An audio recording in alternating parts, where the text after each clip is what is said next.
Today is October 13th, 2012, and we are in the home of World War II veteran Brad Beeler in Boulder, Colorado. I'm Dave Barrett, and I will be conducting the interview. Terry Hagee is behind the camera. Good afternoon, Brad. Good afternoon. Let's begin with where were you born? I was born in Boone, Iowa. And where did you grow up? Moved to Des Moines when I was about 4 years old.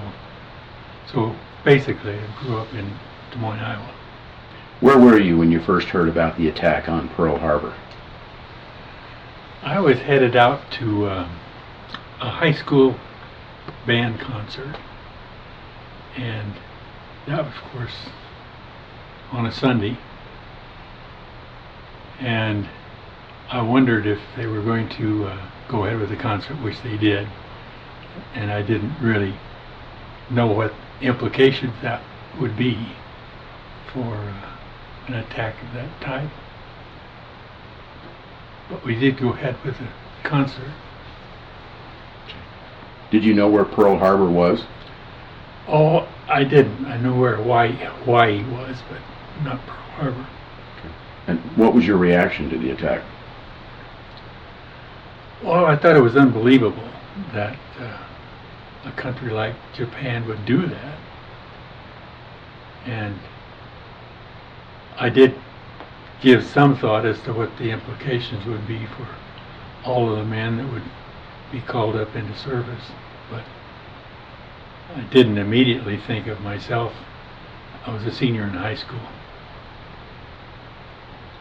I didn't think that I'd probably be involved right away. Okay. You weren't old enough to join at that point in time, so you didn't join. What did you do right after, or in the aftermath of the attack on Pearl Harbor? Well, that was, of course, in December. I graduated from high school in June, and then planned to go to Iowa State College, which is Ames, Iowa, just 35 miles north of Des Moines. So I entered in engineering in the fall of 1942, it would have been. Okay. And so how did you end up going into the service? I was in school for about 2 quarters, and I could see my buddies going into the service, and I wanted to, and I was kind of torn between finishing school. But after the second quarter, I was actually drafted and went probably early, maybe April of 1943, and went to what they call, I think it was Camp Dodge in Des Moines, Iowa. Okay. Is that where you were inducted? Yes. Okay. And then where did you go for basic training? I was sent to Fort Belvoir, Virginia, which is a Corps of Engineers. And I don't know why they thought the engineering degree I was pursuing led me to be a Corps of Engineers basic trainee, but that's where they sent me. And did you complete that? Yes, that was about a 13-week course in basic training in engineering and engineers, Corps of Engineers. What kinds of things did they teach you to do? Well, I think build pontoon bridges. They were strong on explosives and working with plastic. I think it was number 10 they called it. So we learned how to place those in critical places to blow up a bridge or something like that. And of course, navigation, learning how to read a compass. And then, of course, firing weapons like the Grand M1. Now, was it during this time that you also were asked to join the ASTP? after the completion of this 13-week basic, Fort Belvoir is pretty close to Washington, D.C., and some of us were selected to go to the ASDP, which was a pre-training for OCS. And I can't remember how many weeks we were in Washington, D.C. at the Catholic University of America is where we were. And it was just like taking some subjects like you'd taken any liberal arts school. And then, of course, we would do training and marching and other activities that the Army would have us do. So did you end up completing the ASTP training? No, unfortunately. General Eisenhower needed men in the infantry. And so many of us, most of us, received a letter that we'd be transferred to an infantry basic training place. And as it happened, mine was in Camp Swift, Texas, near Austin. So that was another 13 weeks of basic training. Now the emphasis was different in terms of this basic training though, wasn't it? It was quite a bit different. Not so much explosives and more on infantry drilling and different weapons like the flamethrower and the BAR and the Browning automatic rifle. And a lot of hiking, marching. So it was different than the engineers, but still you had squads, and you had squad leaders, you had same things you'd do in the Army. Now you mentioned the BAR. Is that the weapon that you were assigned to? Yes, and I don't know whether it's because it had big shoulders or what, but because it's considerably heavier than the Garand rifle. And I worked with two others as a squad. I was the BAR operator and they were the ammo bearers, and they would carry a rifle as well as extra ammunition for the BAR. Why was it necessary to have ammo bearers for this weapon? Well, it fires so much faster, it uses up so much ammunition that I guess they felt that was something that was needed, because carrying the heavy weapon, and then if you carried a lot of heavy ammunition, it would restrict your activity. You also did fire the M1 quite a bit. Were you a good marksman with the M1? Yes, I attained my expert rifle, and so there was a lot of that shooting online to perfect our skills in using the rifle and the BAR. They also wanted you to become very proficient with disassembling and reassembling the weapons, didn't they? Yes, that was one of those things that once we learned how to take the rifle or the BIR apart, then they wanted to have us do it blindfolded, and then they wanted to have us do it in a certain under 60 seconds. So it was a challenge, but that's good because they knew that you'd be in a position sometime where you'd need to take it apart and clean it, and you wouldn't have much light.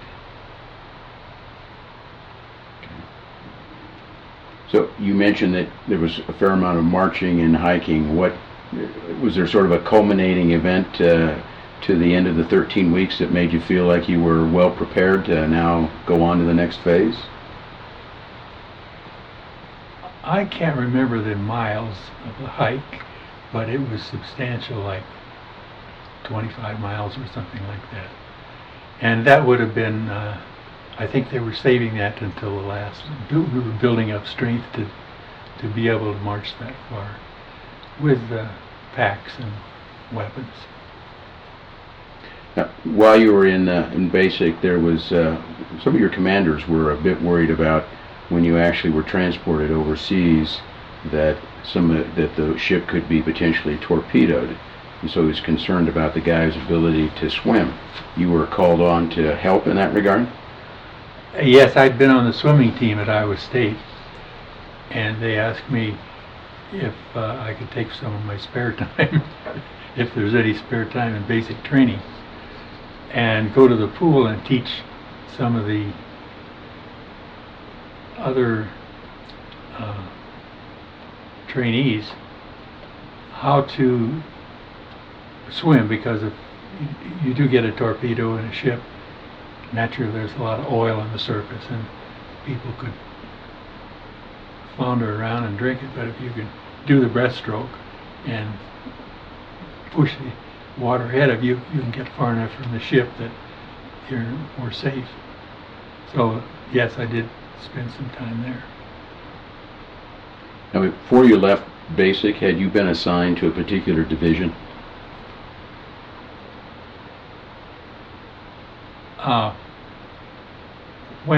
After I finished the engineer corps, the ASTP, then went to Texas. That was the 102nd Infantry Division at that time. So I was in that. I was in Company G, the 406 Infantry of the 102nd Division from then on. And then from Camp Swift, where did you go for embarkation? We headed to, well, basically towards New York. And as we got there, waiting for other troops to assemble to go on the ship, there was a Philadelphia transit strike, and President Roosevelt decided he was going to break that strike, and he said, you're not going to strike, we're in a war effort, we need transportation. So the two of our regiments were assigned to live in tents in a park in Philadelphia, and then ride each of the transportation vehicles, buses, most of them were trolleys. And so we had dressed, loaded guns sitting in the front of the buses and riding around that city so many times. It's quite tiring, but we got through it. And there were no one that I know of fired any weapon, and there was no attempt to break the strike. And so they accomplished what they wanted to do, and after that was done, we went back to, I think it was around Fort Dix, New Jersey. Now, you had some additional time while you were at Fort Dix and had an opportunity to actually enjoy yourself a little bit? Yes. Philadelphia was the time where we didn't enjoy ourselves. We were just riding the the rails all the time. But I had a chance to go to New York, and one of the captains in our unit wanted to put together a band. And so those that didn't have instruments available went to the pawn shops in New York and bought some instruments. I happened to have my trombone, which I had the folks send out to me, and not knowing how much I'd have a chance to use it. But we did put together a band, and a little dance band, as well as a regimental band. Was there an opportunity to do a recording session as well? Yes, our dance band was small in number, but we played for several USO dances, and somehow they got us to a recording area. Unfortunately, I don't have a copy of the recording, but that was enjoyable. Okay. So finally, in September of '44, you actually board a ship Yes. and get ready to leave. Can you tell us about that? Yes, I think that there were,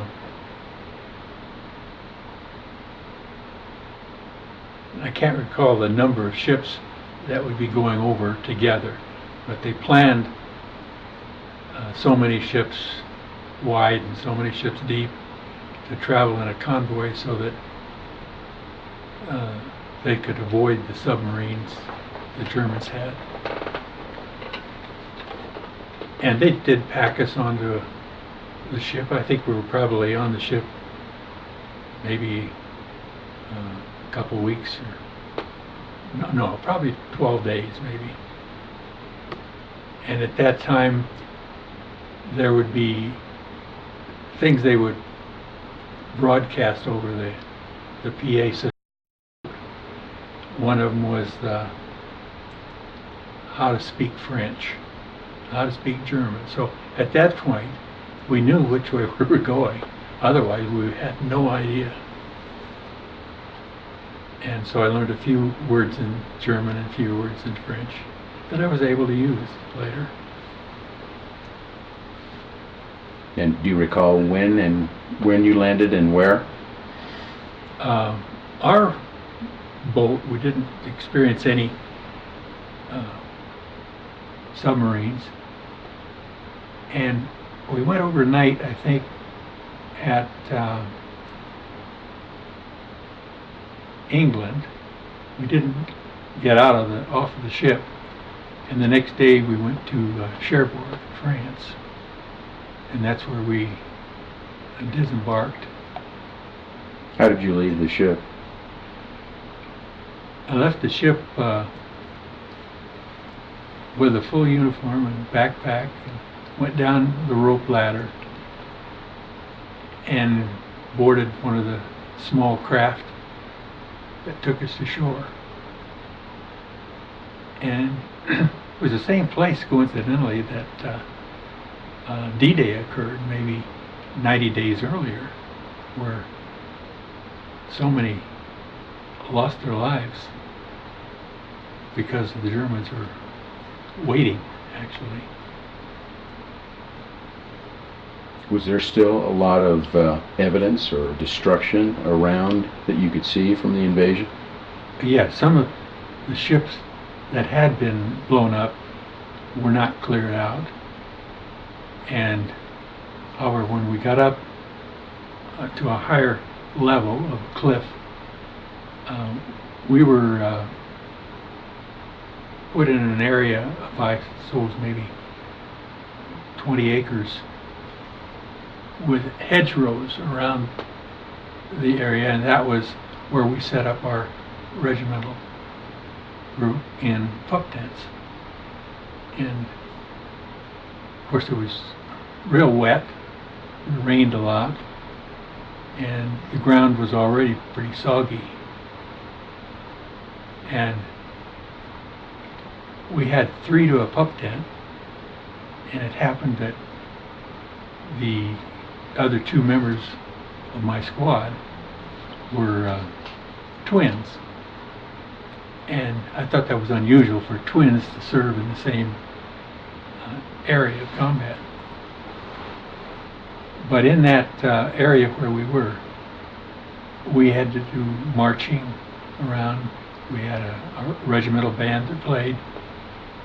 And before long, the ground was so soggy and wet, it became muddy, and we used up all the grass, and it just became 4 inches of mud.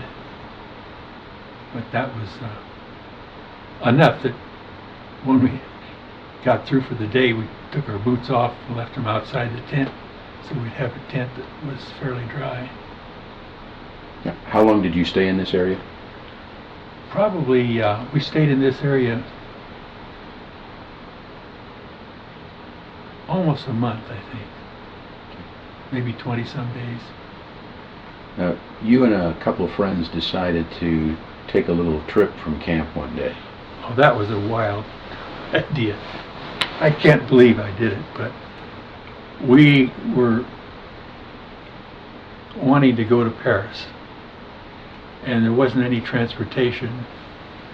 So the Red Ball Express drove these big trucks, and we decided to see if we could ride on one of those trucks. And he said, well, I can't take you in the truck, but if you're willing to hold on to the back of that truck and hold on to the hinges and stand on the little ledge, it's okay with me. But so I suppose it might have been an hour and a half or so that I was riding with this other fellow on the back of this truck, and we made it to Paris, got off and said we'd been to Paris, and of course we had to get back to our regiment the next day.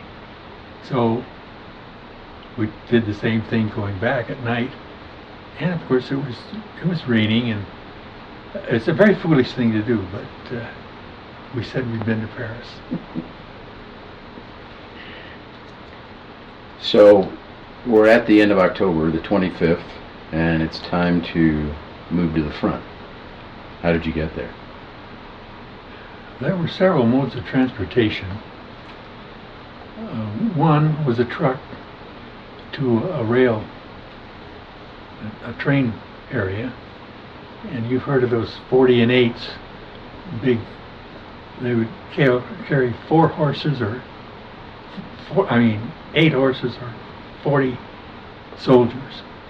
So we were packed in pretty tight, and we traveled, I don't know, maybe 50, 60 miles up to a place that was in northern France, where Belgium, France, and Holland, Luxembourg, in that general area. And then we were in a bivouac area for a while.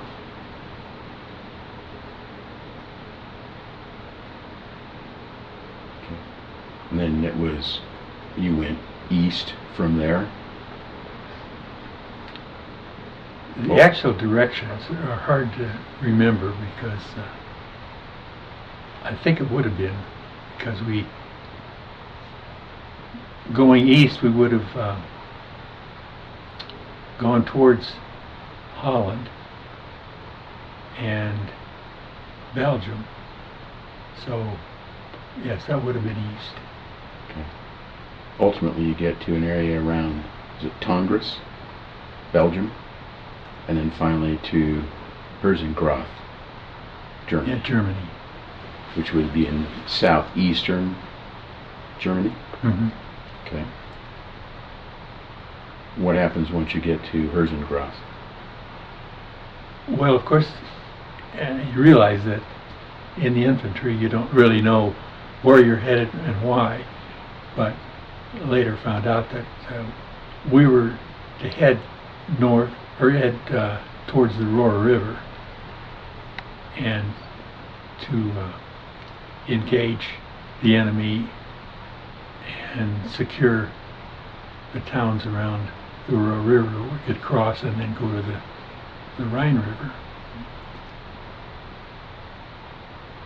So some of it was marching to a place, and then we would assemble and then move out. Okay. So it initially moved out and took up a defensive position? Yes, initially we replaced, I can't remember, maybe the 29th Division or something, where they had already dug the foxholes. So we used their foxholes and 2 of the foxhole, and we knew where the Germans were. We could actually almost see them, but we didn't fire on them and they didn't fire on us. It was, like you said, a defensive operation.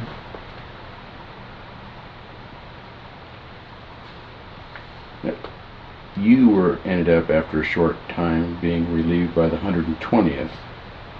Yes. And on your way back to Herzogenrath, this is on November 1st, you come under enemy fire. for the first time. Yes.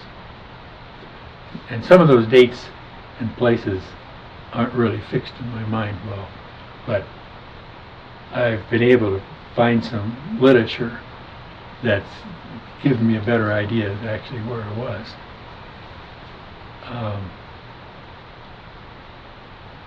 One place we were in foxholes that were pretty well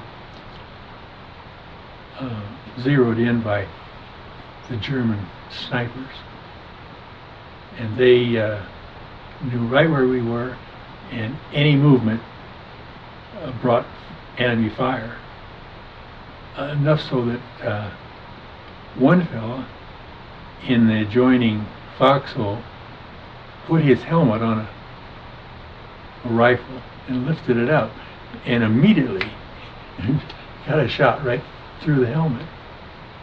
And unfortunately there was another fellow that stood up and did get killed that way. I couldn't tell where they were because we were down in a foxhole and we didn't want to get up and look around.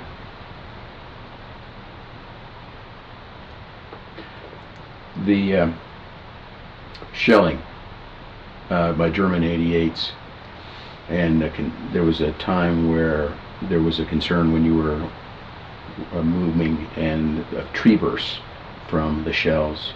Do you recall that incident? Yes, the tree bursts.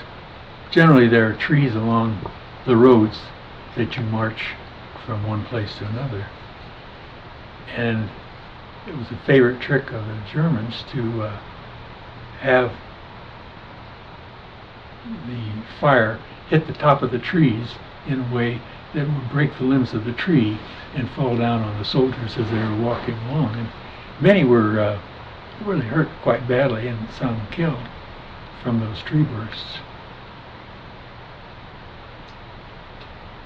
Your unit was temporarily assigned to the 771st Tank Battalion, and there was an incident when you were assigned to them where you found yourself in the middle of a tank battle. That's true. We didn't know it, but we could see on the ridge in front of us German tanks. And then they started firing in our direction. We didn't know why. And we looked behind us, and there were a bunch of our tanks on the ridge. So they were firing back and forth. And we were in between. Fortunately, they were aiming at each other and not at us.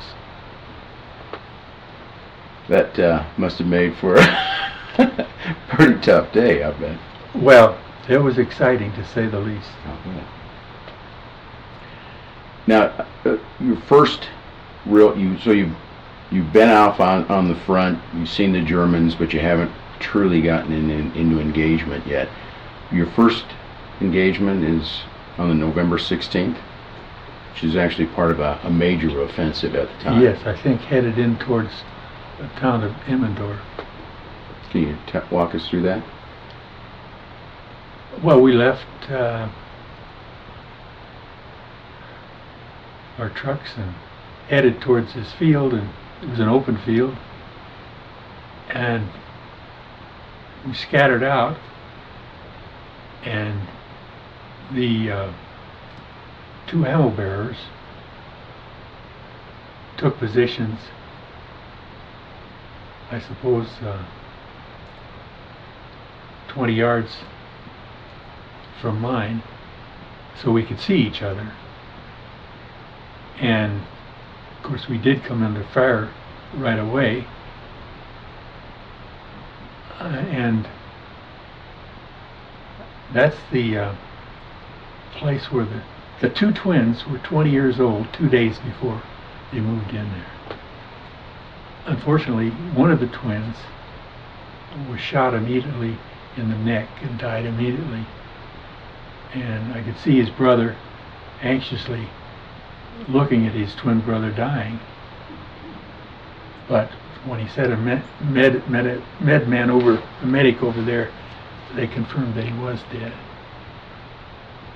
I was firing. First I tried to fire the BAR, which I was assigned, and it jammed. They were notorious, the BAR, for jamming at the wrong time. So actually from then on, I used the M1 Grand. And then the other twin wasn't too far away, and a mortar blew up close to him, and he got some shrapnel and had to leave to dress those wounds. And I supposed he'd be coming back, but I learned later that his wounds were worse than they thought, and so he did not come back. Yep. The same twin, before the shrapnel hit the mortar and the shrapnel hit him, actually was nearly hit by another sniper bullet. Could have been the same sniper that got his brother. Can you describe that? Well, I learned later, I didn't know it at the time, but he was shot through the helmet. The bullet went in one of the helmet and out the other between the little layer, and it didn't touch his head at all. But when he went back to have them dress his shrapnel wounds, they said, well, you're not going back, and they tried to take his helmet from him, but he wouldn't give it up. The MPs like to collect anything they could.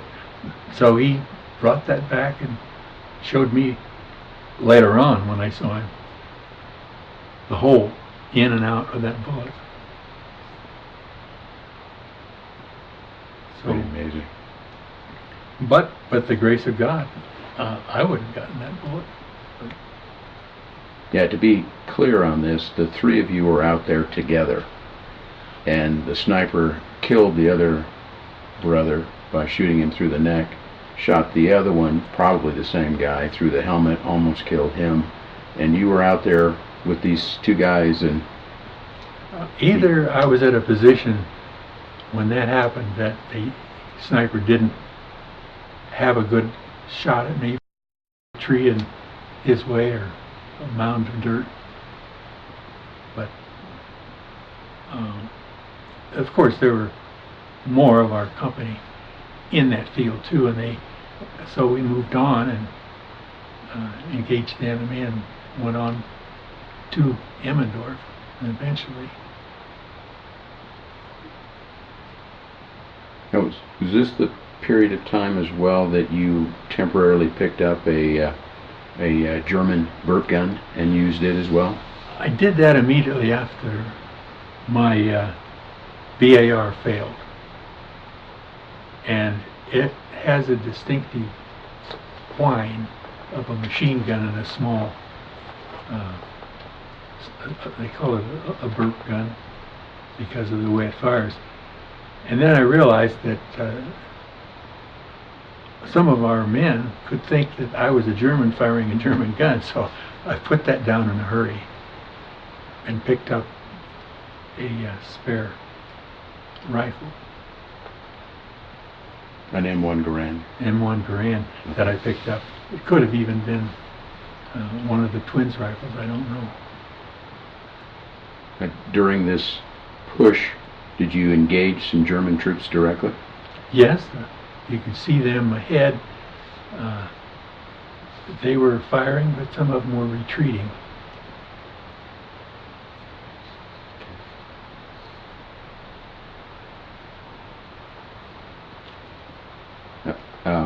Moved into Emmendorf and again took up defensive positions.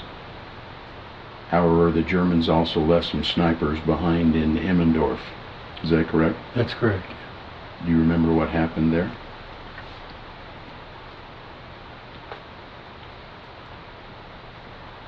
I'm kind of hazy on at what time, what things happened. Maybe this is the time that the incident that you were talking about with the guy who stuck his helmet up? Oh. And then Jim Welsh was the guy who was actually stood up to look around. Yeah, and he got it, and he was shot. That's also the place where I could hear them firing at us, but didn't know where they were.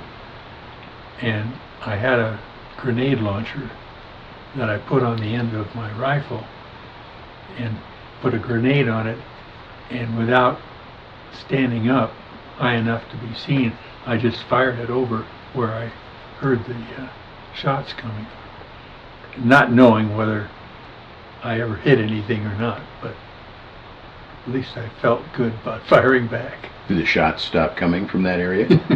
Well, yes, and I can't remember why, whether it was what we did or what, maybe tanks behind us might have sensed some firing and squelched their effort. Now, I've seen grenade launchers attached to the end of an M1 before. How, once you fire it, does it actually, like under normal circumstances, you pull the pin, and then there's this sort of clip that pops open, or you let go of as well on the grenade. If you're firing it using an M1, how do you sort of initiate, so to speak, the grenade so that it'll go off when it lands on the other end? I think that's done automatically. You fire it, and when it meets its intended mark, it explodes. Is it a different grenade? Yes, it's different. It's not like the little hand grenade Oh, okay. up on top of it. No, it's a separate grenade. Okay. So you carried those with you on a regular basis, I take it? Yes, not more than one or two.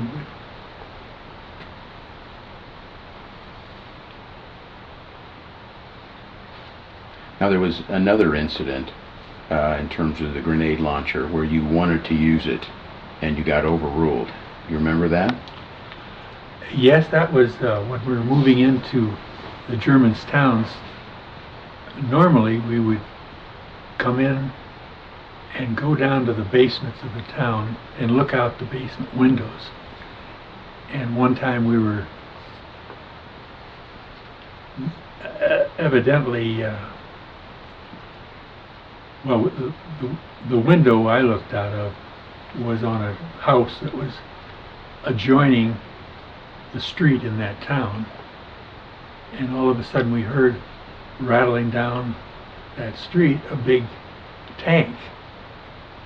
And I thought it might have been one of our tanks, but it turned out it was not. And I got the idea that tanks are vulnerable from the back. They don't have much armor at all. So I asked my platoon sergeant if I couldn't put a grenade launcher and fire into the tail of that tank and wipe it out. And he thought a while and he said, no, they don't know where our position is. They don't know we're up here this far into that town. So he said no. And then the tank went on and didn't fire at us. And so it's probably good I didn't do it. Now, after Immendorf, I believe you moved up to an area called Anweiler, or Apweiler? Apweiler. Apweiler. A lot of times when you were coming into these towns, you would come into them very carefully, not knowing what kinds of Germans there might be in the town. Is that correct? Well, that's true. There, I suppose our officers had some idea of where the machine gun nests were and the people that were firing, but we didn't know much other than we're going to go forward, and if we engage the enemy, we need to fire. So I don't remember that town particularly, but it was all about the same pattern. So what was the fighting like inside these little towns? Because a lot of the fighting took place in towns, didn't it? It did, and yet it wasn't. I don't remember myself any hand-to-hand fighting where I put a bayonet on and like the movies display. But as a group, we were told where the enemy were and how to watch for them and to fire on them. They eventually retreated. You also were doing a lot of walking across, this was agricultural areas in some places, and so there were some kinds of crops growing in the air, and or in the fields, and they were not the easiest to walk on sometimes. No, that was, you're right, walking on the fields where they were probably sugar beets, and every time you take a step and realize that it's wet, slippery, and your boot hits the sugar beet and puts you off balance, and then you take another step to correct it, you hit another one. So those aren't too easy to walk through. However, you don't very often get a road to walk on. So it's, you might say that's part of the job. I mentioned it was wet. You're getting toward very late fall, early winter. You getting rain? Are you getting snow as well? And snow as well, too. What were the weather conditions like? They were cold and wet and snow. So much that we were sloshing around in our shoes, socks wet, cold, and not the best conditions. Did you have winter gear on the rest of your body? Yes, it was winter gear, and I think we had gloves, wool gloves, and a little wool hat underneath our helmet, and then jackets. So I don't remember the upper part of my body getting too cold, but it was just my feet and my hands.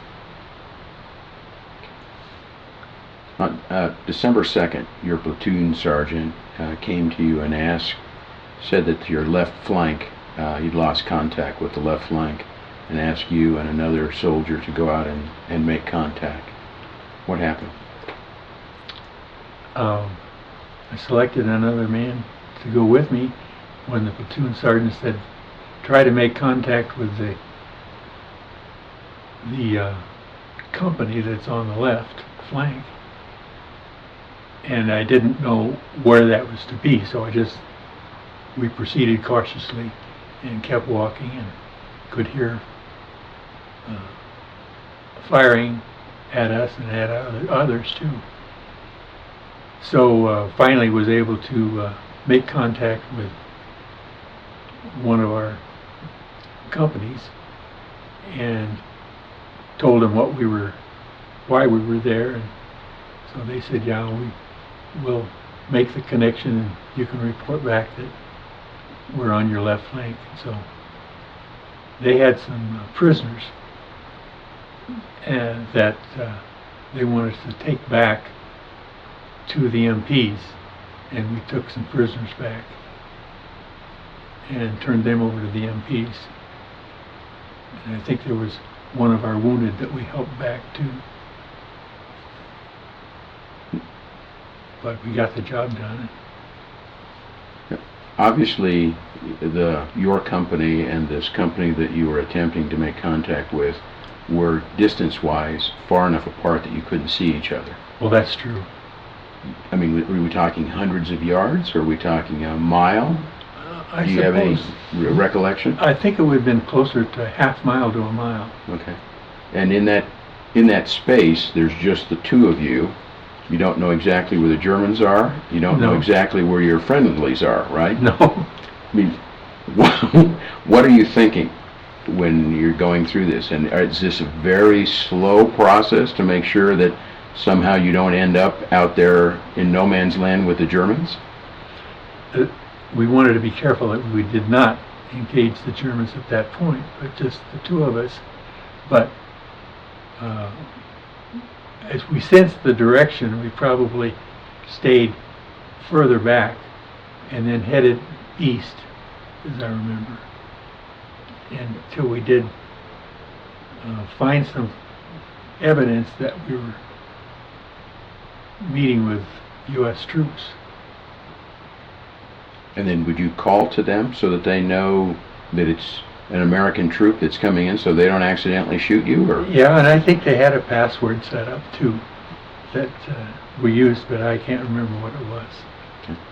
At any time during this, did you engage any German troops? No. No.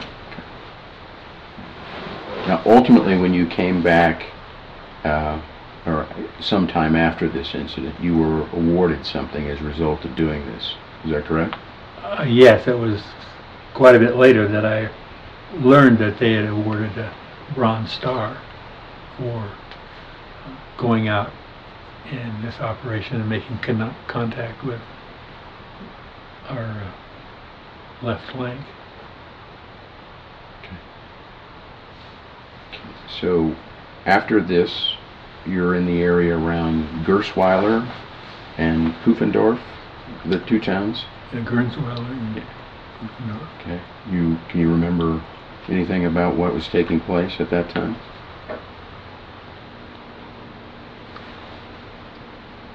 I don't remember specifically what happened at one town versus another one. As I remember, we engaged the enemy and we moved on and they retreated. Okay, well, at this time, the Ninth Army was attempting to do a pincer movement, so this was a fairly significant attack. That's true. That was on, I think, the town of Lenich, which was right on the Ruhr River. Yes, that's correct. And so our division was a pincer. I think we were on the left part of the pincer movement. And again, we went in, and as we made our way into town, we were able to take some positions in the basements of the towns. Now, some of these major offensives would be prior to. There would be a major artillery barrage or air cover at all. I don't remember the air cover. I think the artillery, yes, quite often. And was that a pretty heavy saturation of fire for a while before you would begin a push? Yes, softened them up. Actually, I learned later that some of those towns, our pilots had dropped leaflets telling them that we were coming and that they should give up.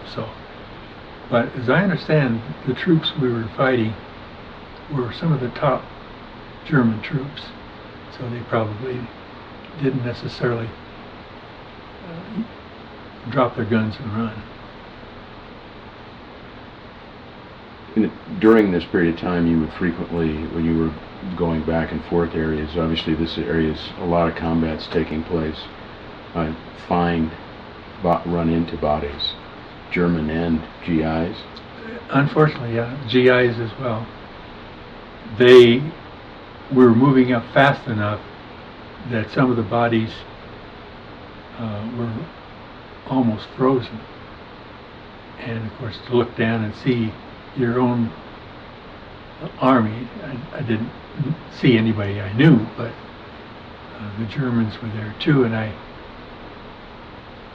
did at one point a P-38 from a dead German. It's kind of like a Luger pistol, and then moved on. But that's something you don't forget, seeing a dead soldier. Now you mentioned some of the better German troops, SS, Waffen SS. I believe so, as I've read since. And of course, at the point at that time, when shooting a bullet at you, you don't know who he is, what his capabilities are. And the Germans were also getting pretty low on manpower at that time. Do you remember running into any very young, like Hitler Youth troops? I don't in our area, but I know that it happened. And for some real old ones too. Now, some of the action that we talked about describes sort of a mopping up of German troops. Mm-hmm. In other words, after a major offensive, usually there'll be a few Germans left behind. Did you ever get involved with some of the mopping up activity? Yes, but there were some machine guns and some snipers that stayed back. But as they were located, we were able to take them out. How would you normally go about doing that? Well, if through others in our company would see somebody, then, or where the fire was coming from, we would concentrate our fire in that direction. And either they ran or died, and we moved on. Okay. Now, somewhere around the December 11th to the 13th time frame, they finally pulled you off the line, and you went back to, is it Eygelshoven, Holland? Yes, earlier I think they gave us some R&R of maybe 24 hours where we were able to go back and have warm showers, and it was in a Holland town and then back. So we went back and forth to different towns. Sometimes we'd go to back in a combat, sometimes we'd go back into reserve, and of course we didn't know why or what, but the generals knew what we're doing. So we did a lot of walking and marching. Well, in this particular time, it was one of those ones that you got to come back for a shower and a new uniform. But there was also a routine medical check where they discovered that you had a problem. Yes, and I don't think it was at the time of the shower, but one of the times when we did go, they were examining the troops medically, and trench foot was one of the things they were looking for because the weather was so cold and wet, and they realized that we were in mud. So some of us, they said, you should go to the base hospital and have them check it out. And so I thought maybe we'd go there and they'd clean us up and give us new stuff and we'd head on back. But evidently the trench foot was bad enough that they didn't want to risk it. And so at that point, which was probably right before the Battle of the Bulge, I left the front lines and went to a hospital in Liège, Belgium, which was the biggest hospital in that area. And what did they decide at that point? They decided it was trench foot, and when I saw some of the other fellas' feet that were bloated up, and some red, and some turning black, and some had actually had their legs amputated. It was just a serious frostbite, frozen foot, immersion foot, trench foot, whatever you call it.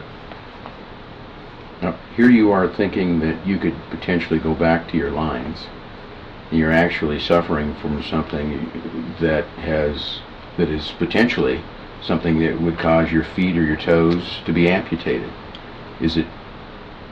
Did you become so numb that you didn't really realize how bad your feet were? That's true. The feet got so numb, the toes, you could wiggle them and not even feel. And so you really had club feet, so to speak, walking around. But I didn't realize that that was serious enough to stop fighting. But they made that decision, and at the Liège hospital, so I suppose I was only there 2 or 3 days, and as I said, I learned later that the Germans were headed towards Bastogne, which isn't very far away, and so they were sending these bombs around to soften up the area. Some of them were buzz bombs, and wisely, I guess, they said they were going to evacuate the hospital, so we were flown to England from there. But I got to England and read that the buzz bomb WWII hospital, they didn't actually hit it and blow it up, but we learned that they were getting closer, and of course that was at the time that the Germans were moving in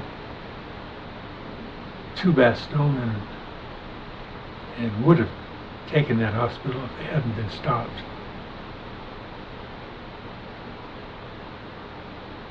So did you stay in England very long? I think it must have been 3 weeks or so. And then where did you go? We were transported on the Queen Mary, which was turned into a hospital ship, and we were on stretchers, and they had the Queen Mary outfitted with places where these stretchers could make as bunks, and were taken back to New York. And did you stay in New York, or did they send you somewhere else for your No, I wasn't treatment? in New York very long. They transported us by train to Colorado Springs to a convalescent hospital called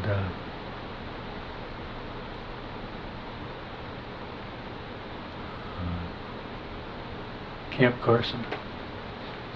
I forget, because I think now it's called Fort Carson. And while you were at Camp Carson, you ran into somebody that you hadn't seen in a while.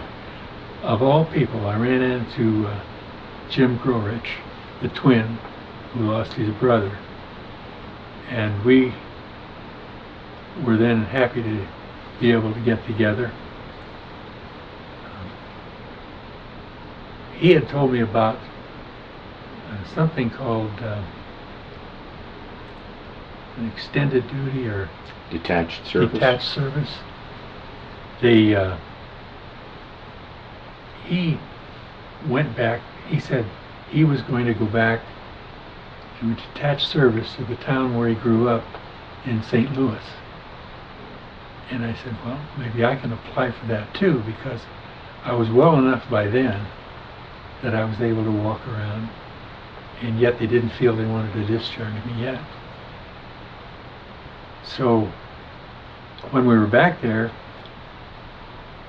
his folks still lived in St. Louis, and they had a memorial service for Jack, and I was able to attend that. But the main purpose in going back was to talk to industry. In fact, where I went was Century Electric in St. Louis, and they'd have these meetings in their company where we would talk to them about how much it helped for them to make these electric motors, and they were used in submarines, and they were used in this and that, and so they're to give them a little boost on the war effort, and that seemed to help their morale. And we enjoyed it because we had a week away from the camp. Jack was the twin who was killed. Yes, Jack was killed. And so he was buried in St. Louis. And then went back to Camp Carson again. And there was one other opportunity for this type of service in Des Moines, Iowa, at the Iowa Packing Company. And since I lived in Des Moines, my folks were still in Des Moines at that time, I thought that was ideal. So I went back and went through the packing plant, and the guys got together and we told them how much service people appreciated their efforts and providing food for the troops. And then was sent back to Camp Carson. I think it was the middle of August that I was discharged from there. And you found out about a travel opportunity that Well, they would afford you as a uniformed member of the service? Yes, Peterson Field down there, I believe it was, in Colorado Springs, had made arrangements for uniformed soldiers to hitchhike by air, and I took that opportunity to hitchhike to California and went to the Los Angeles area in a fighter plane. It was a two-seater, but it was open cockpit, and they gave me earplugs and earphones to cut down the noise because it was so noisy. I remember that. But they went to March Field, and from there I was able to get down into the Hollywood area and went to attend a GE house party that Art Linkletter had, and Guy Lombardo was the orchestra, and so they had this auditorium with all people that were guests,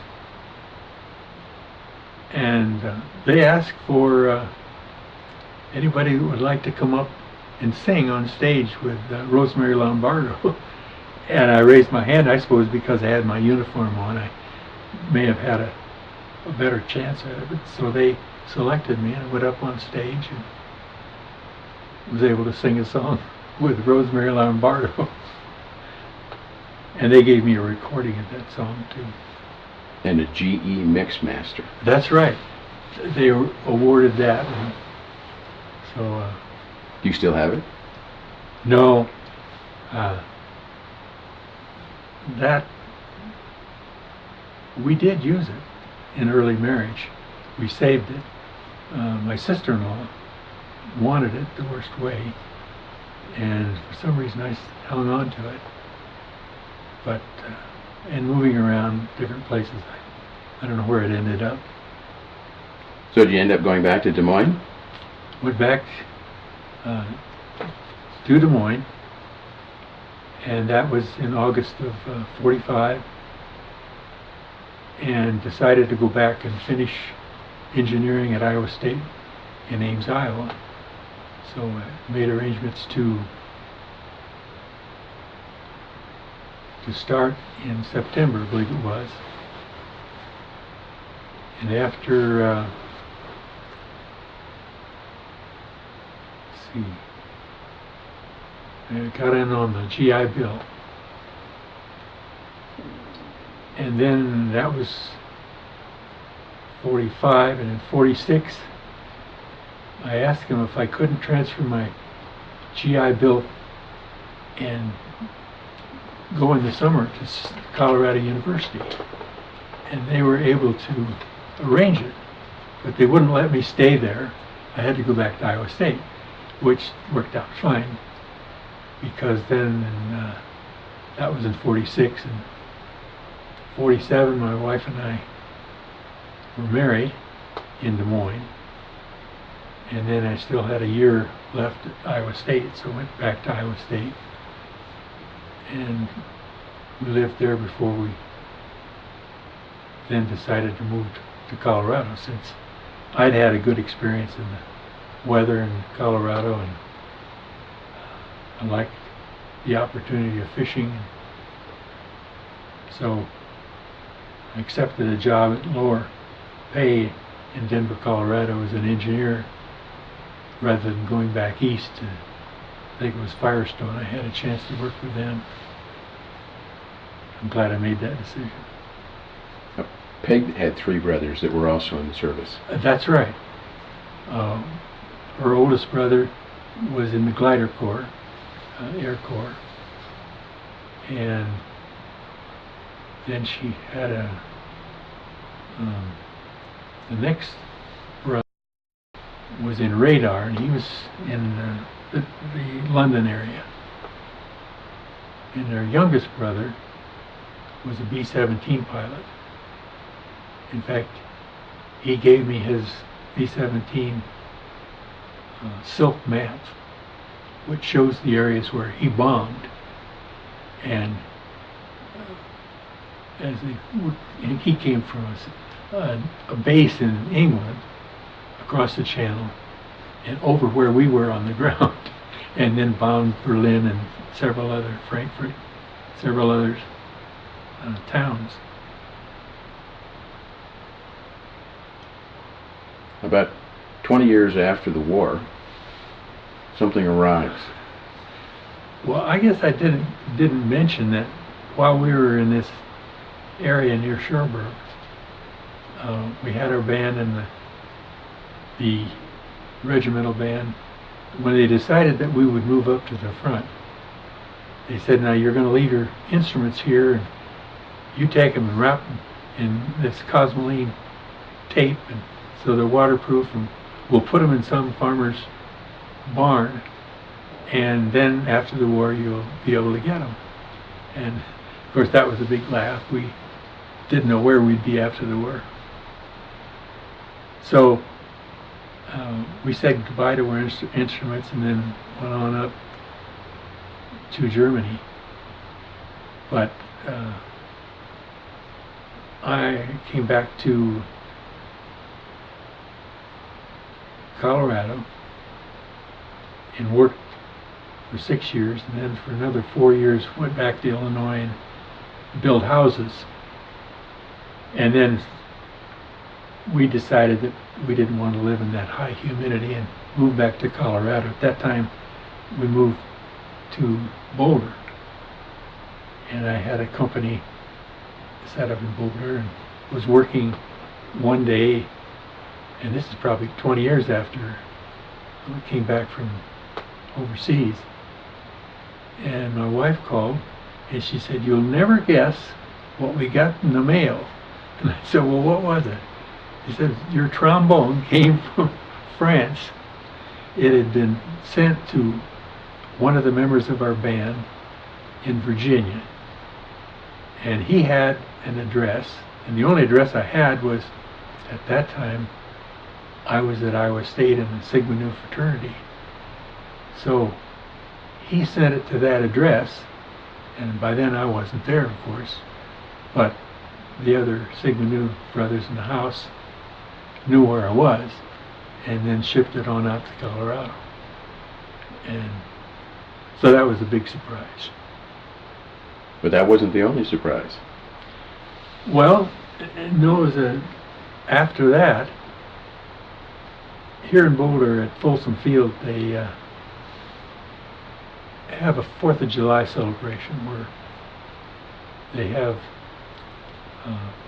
fireworks after some singing in Folsom Field. And at one point they want you to take a match, and it's all dark by that time, and turn on the match, and you look around and you see these matches lighting up the whole stadium. I was at one of the doors handing out matches, and who should come up to that particular door but Jim Grorich and his family. I couldn't believe it. I hadn't seen him for years, and I learned that he actually lived in Denver and was a Lutheran minister down there. So we got together again. Okay. Kind of like to shift gears here for a moment and ask you some more broad questions, I guess, about your wartime experiences. So the first one I have was, what was the most fearful wartime experience that you recall?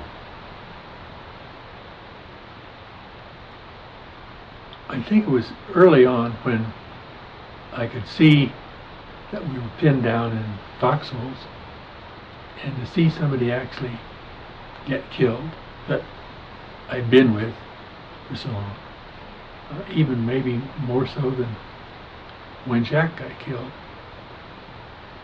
because at that time I didn't really I think when you're younger, that way you don't feel that you're going to get hit. But there I felt helpless. I couldn't go anywhere.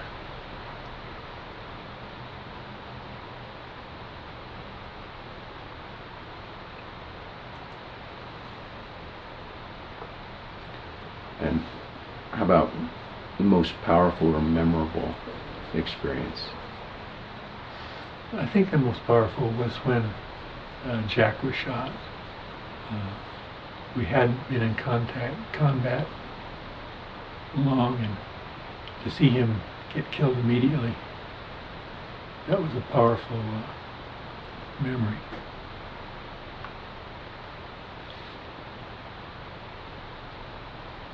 Would that also be your worst wartime experience then? I suppose it was. Some of the things I've tried to erase from my memory, so there may have been others that I'm not thinking of now, but anytime you see death, it's a bad experience. Especially with somebody you know? Somebody you know, yes. Yeah. Any funny experiences?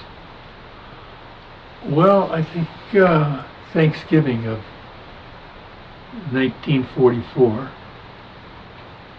we were on the front, and they took us back about 3 miles and were going to serve us a Thanksgiving dinner. And they had these trucks with all these kettles of food. And it just happened that the one they brought to us, the turkey was spoiled, so we didn't get it. But they gave us some more K rations. So that was kind of funny.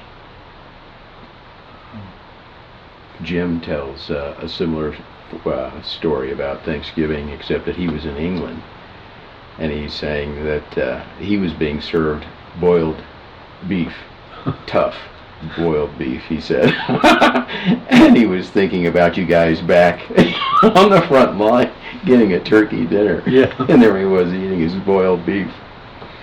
What was it like coming home after the war? Not just coming home, not the trip home on the boat necessarily. No, more like when you got back in the States. How did you feel? I think we felt grateful naturally that we weren't injured. At first I thought that they told us that we'd earned a Purple Heart because of frozen feet, but I learned later that that wasn't true. But so I was thankful that we were not injured. It was a time when all of the GIs were coming back, and some of them probably trying to get jobs, and it was a little easier for me because I had made the decision to go back to school. But I think for a while I was thinking of how it had been and how fortunate I had been and how God blessed us, blessed me, but Jim and I too. So we were able to live a normal life, you might say, after coming back. Are there experiences that still bother you to this day? I think I've been able to, the experiences that have bothered me, I think I've been able to get past that now, 60 some years, and naturally I think occasionally about it, but not that I would wake up in the middle of the night and scream or something like that. For a while when you came back, there were some things? I think I was lucky that I had the convalescent experience at Camp Carson, and that kind of was gradual enough that I think that I didn't have any of those experiences. Is there one or two things that you look back on that at this point and feel like maybe helped you survive when other guys didn't? Well, of course, I give God credit for that, but anything that I would have done, I think I was well prepared through training, actually 2 basic trainings, but so I don't know whether that helped me do things in a way that protected me.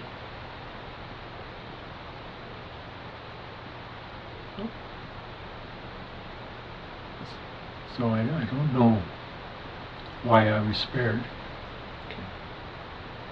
How has your service impacted your life, the rest of your life?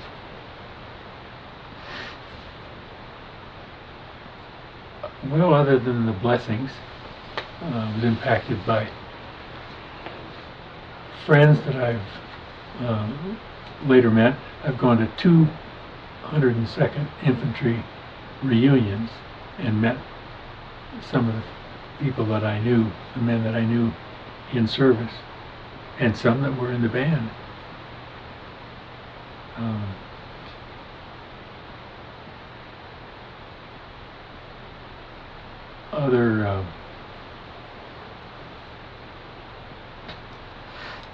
Well, one just last year was the honor flight, where the honor flight took 30 or 40 World War II veterans back to Washington, D.C. from Denver. In fact, you were on that flight.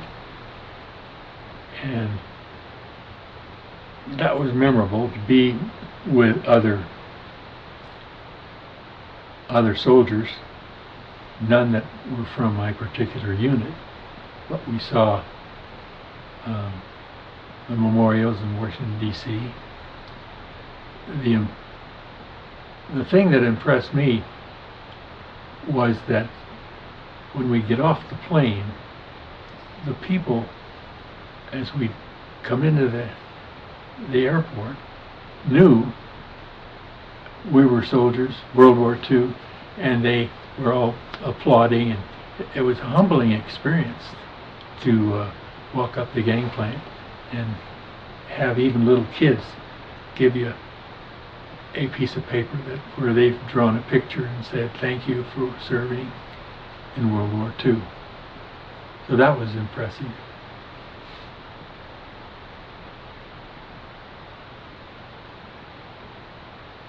Did all of your band members make it back? No. But of course we never did try to put the band back together.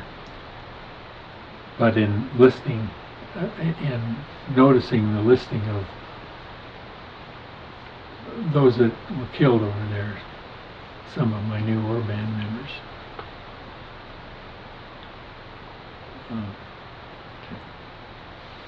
Brad, that's all I have. Is there anything else that you want to say that I didn't ask you about?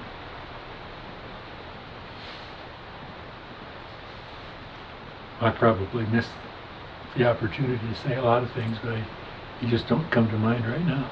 Okay. Well, thank you for your service. Thank you for taking the time to ask me the questions. You bet. All right. This is a combat infantryman's badge, and this is the sergeant's stripes. This is the Bronze Star, and this is the medal for European and African campaign, and this is just World War II, and this one is the Victory Medal, and then here's a little one that says to the front. This is a expert rifleman. This is the little, they call them ruptured duck. When you get out of the service, they give you this one. The Ozark was evidently, after World War I, was a division in the Ozarks. And this is a O and a Z and an arc. And so That's for the 102nd. that's the 102nd Infantry. This is the trombone that I had in eastern United States, New York. Took it overseas, played over there, and then when we had to go to the front, we got these, tried to waterproof them, covered them with this waterproof tape all over, and gave them to one of the officers that took them to a barn in France. And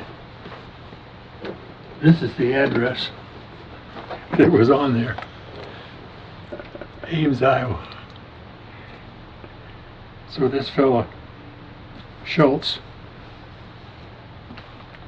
found this address and sent it to us.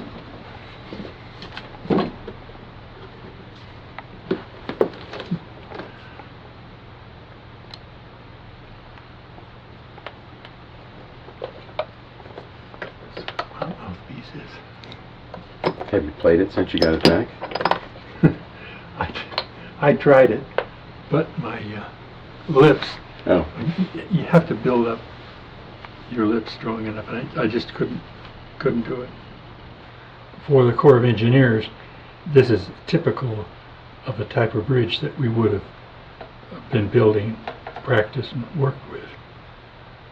This is Camp Swift, Texas, where I had our basic infantry, and the picture over here is a BAR with the magazine down here, and this is the German Burp gun and the M1 Garand rifle, which I ended up using at the last.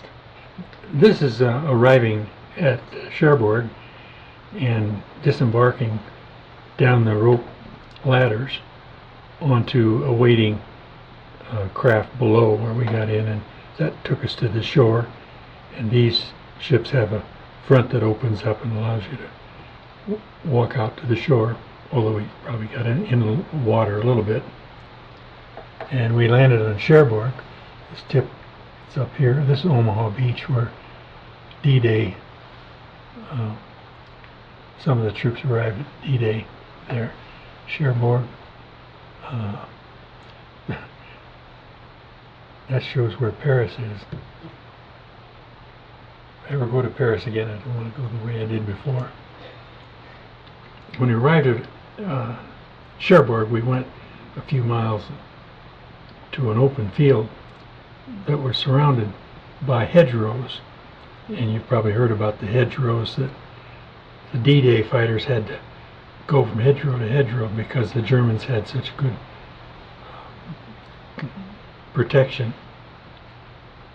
And this shows pup tents like we would have been in. This is one of the types of trucks that would have transported when we weren't marching or we weren't on the railroad. And this happens to be one of the German towns that we engaged, Herzengrath, Germany. I guess that photo is an old photo, but that's what it might have looked like. Well, this map shows Germany and how far it is from where we landed in Cherbourg to the place in Germany where we did most of our fighting. This is one of the big German 88 guns, and then a tank, large, that the Tiger tank, I believe. And over here is the Panzer tank, and it actually shows some snow there too. That's interesting. So this is a larger picture here of Cherbourg again, and the area where most of the fighting was done, where I was involved. So this is the headstone for Jack, or John Grorich, the twin that died, and I was able to attend that service back in St. Louis, Missouri, where he's buried. Over here is another map of Cherbourg, Germany, Belgium, outlines where we spent most of our time. Garensweiler is one of the towns that we had to fight and take over. And this is Linnisch, Germany, on the Ruhr River, where we needed to take that to get ready to cross the Ruhr River and into Germany with the Rhine River. And this shows a tank in that town at that time. Over here, trench foot, which I had, was not this bad, because some of these, the skin is actually peeling off. Some of the blackened toes might have been amputated to some of the fellows, or even part of their foot, or most of their, at the ankle. This is a map of the area again, highlighting Liège, Belgium, where the hospital was. And this is a buzz bomb that we heard. I didn't actually see one because they came in usually at night. This is the Camp Carson, where it was the convalescent hospital where I spent some time before discharge. And then I was able to go to California to be a part of one of their Art Linkletter's GE house parties. This is Guy Lombardo and his sister, I believe, Rosemary, and this is Art Linkletter himself. Come on up here, Bradford. We're just about set to go. Bradford's a great, big, tall, good-looking fella. I think his screen test will come out very fine. Bradford's about 6'1", weighs about 180 pounds. You get around on this side of the microphone, and we have some words for you. And we're going to sing this time a tune, an oldie that is very familiar and very popular. It's called "It Had to Be You," and he's being given the words now. You all set, Bradford? All right, you sing the words underlined in red, and Con Maffey and Gene LePeak at the twin pianos are waiting. In fact, they're waiting as if they're expecting an atomic bomb to go off. And Rosemary Lombardo and Bradford Beeler from Iowa. That's right. Are ready to sing "It Had to Be You."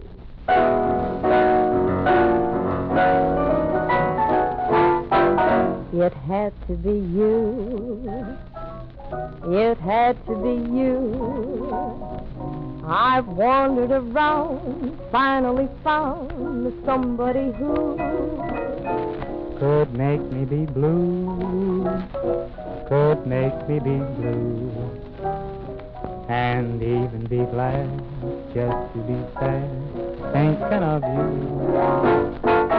Some others I've seen might never be mean, might never be cross, try to be boss, but they wouldn't do. For nobody else gave me a thrill. With all your faults, I love you still.